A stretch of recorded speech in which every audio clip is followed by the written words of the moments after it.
Usually games stick to representing historical events with hilarious inaccuracy. But every so often a game comes along and manages to predict future events with the sort of spooky, unnerving foresight that would have gotten you burnt as a witch in the 16th century. Global politics, scientific breakthroughs, the results of major sporting events, all have been foretold by these otherwise ordinary looking video games, all of which take up far less space on the shelf than a crystal ball. Here are the times video games predicted the future with spooky accuracy. Beware of spoilers for the following games. What's going on? The NSF. They hit one of our shipments. A few of them got away, but we trapped the rest in the statue. What are we waiting for? Looks like a textbook assault. The events of 9/11 shocked the entire world as an unprecedented act of terror against innocent civilians. Which is why it's deeply eerie that when you play the original Deus Ex, which was released a year before 9/11 in 2000, and you look out across the iconic New York skyline, the Twin Towers are already missing. What's more, the game's fictional justification for their absence is a terrorist attack. Could a game about conspiracies and shady government dealings actually have predicted this atrocity? Well, sorry to disappoint the conspiracy crowd, but the reality is a bit more boring. Apparently, the developers nixed the World Trade Center because they were unable to fit buildings of that height into the scene due to memory constraints. Those must be the same memory constraints that meant everyone's face had more angles than a geometry set. I have to drop something. Oh, JC, don't be so obtuse. It's a geometry joke. Never mind. Our glorious leader, Kim Jong-Un, will teach you to unlock your country's natural resources, bringing prosperity to all. It is a gift to you. Homefront envisaged a world where North Korea has invaded the United States of America and placed it under totalitarian rule. That hasn't happened, at least last time we checked, but that's not to say Homefront didn't dish out some pretty accurate predictions. The game's intro video was ripped straight from the headlines and suggested that North Korea's supreme leader, Kim Jong-il, would die and be succeeded by his son, Kim Jong-un, in 2012. This morning comes the news of Kim Jong-il's death.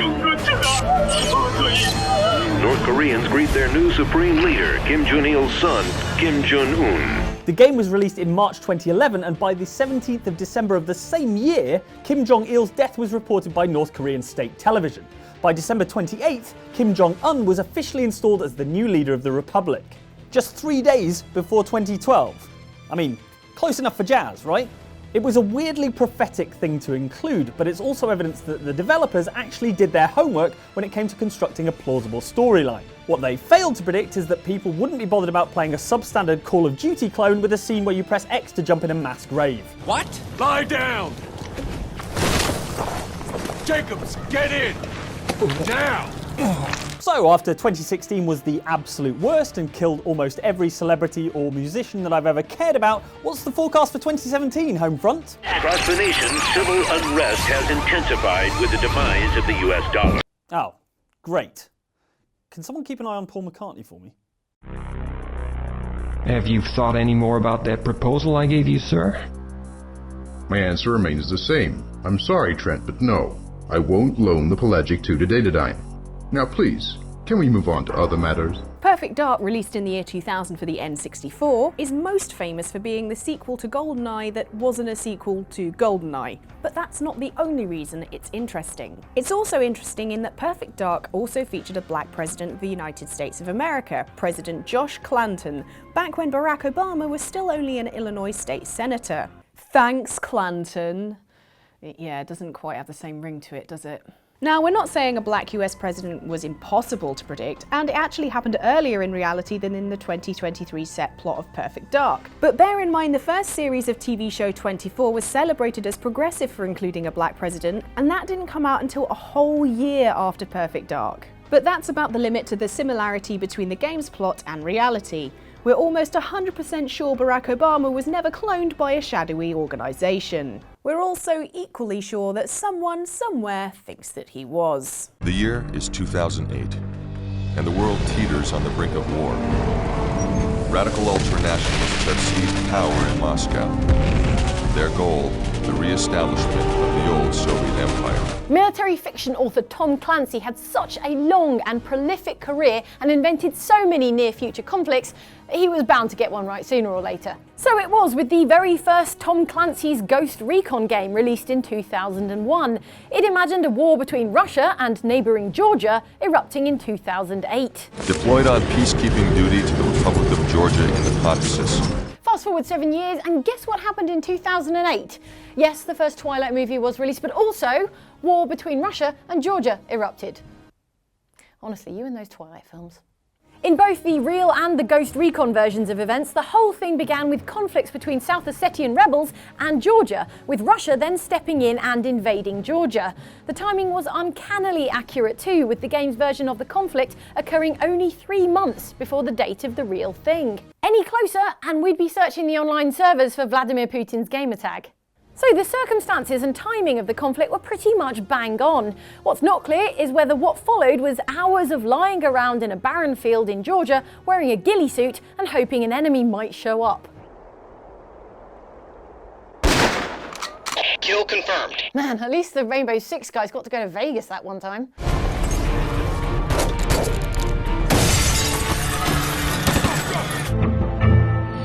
Earth 2060. A small group of colonists leaves the ravages of Earth for a distant planet orbiting Alpha Centauri's primary star. In 1999, Sid Meier released Alpha Centauri, presumably to make up for the fact that in Civilization the game abruptly ended when you finally got there. Yeah, I want to rule that place, with all the domes and stuff. Like Civilization, Alpha Centauri involved researching technologies to advance the game, and it's full of a bunch of sci-fi stuff like cyborg factories and a telepathic matrix. There's also something a bit less out there, which is the Human Genome Project. You see, back in the mid-1990s, mapping the human genome was still seen as a pretty sci-fi concept, and the possible cure for all human ills. But bear in mind, this was an era in which we were still celebrating the creation of stuffed crust pizza. It's no wonder Sid Meier imagined we'd be living in space by the time we got the human genome all figured out. I mean, if it took us this long to discover inserting cheese inside the crust of a pizza, surely it'd be decades before we mapped the entire human genome. Actually, with computer processing power increasing exponentially, the Human Genome Project was declared finished in 2003, just 4 years after the release of Alpha Centauri. Okay, Sid was out by 100 years or so, but he recognised that this was a great technological achievement that humans would eventually conquer. A bit like the hot dog stuffed crust pizza. Is it lunchtime yet?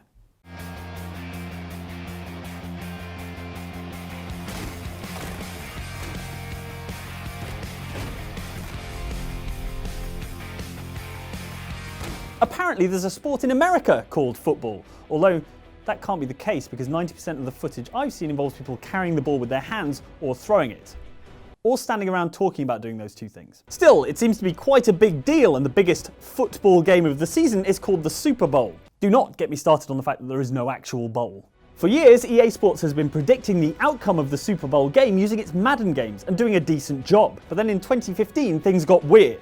Like, weirder than that thing where the coaches pat their players on the butt to reward a job well done. You see, EA's Super Bowl simulation using Madden 15 predicted that the New England Patriots would defeat the Seattle Seahawks 28-24, and miraculously, it was absolutely correct. And he's got the touchdown! Just incredible! Getting the final score right would be freaky enough, but like an enraged running back, which is one of the positions in this version of football, EA wasn't about to stop there.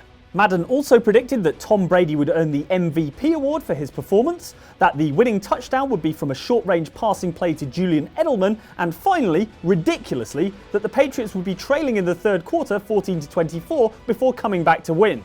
Just think, a cheeky $100 bet on those exact circumstances could have probably propped up EA's development budget for a year. This is why I'm not allowed to run a games company, isn't it?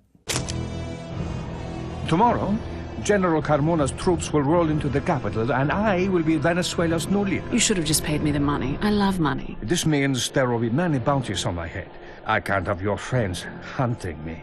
It's bad for business. Of all the things you could accuse Mercenaries 2 World in Flames of being, realistic is not one of them. After all, who exactly is going to want to drive a tank when they've just dropped a grenade inside to blow up the tank crew?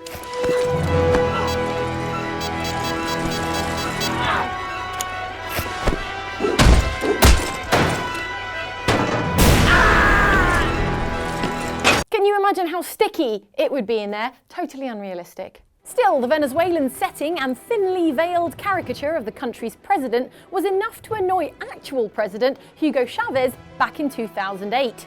He claimed it was designed to drum up public support for an invasion of the country by the US. I'm not sure that's how US foreign policy works, but sure. Perhaps he was annoyed by the fact that the game depicted its Venezuelan president aggressively seizing control of an American-owned oil platform. Naturally, just about every faction in Venezuela can be spotted using this area for their operations. Chavez had been nationalizing sections of the oil industry by paying off US companies at the time when Venezuela was still flush with cash. Mercenaries 2, however, accurately predicted the point in 2010 where the Venezuelan government dropped the niceties and simply seized the assets. Solano calls it nationalization. And by the assets, I mean 11 drilling rigs owned by the US company Helmerich & Payne. You'd think someone would notice 11 oil rigs suddenly going missing. They're pretty large. Still, the game also came up with a solution to the problem, which could come true as well. Sending a bomber in with a rocket launcher. Behind that cover!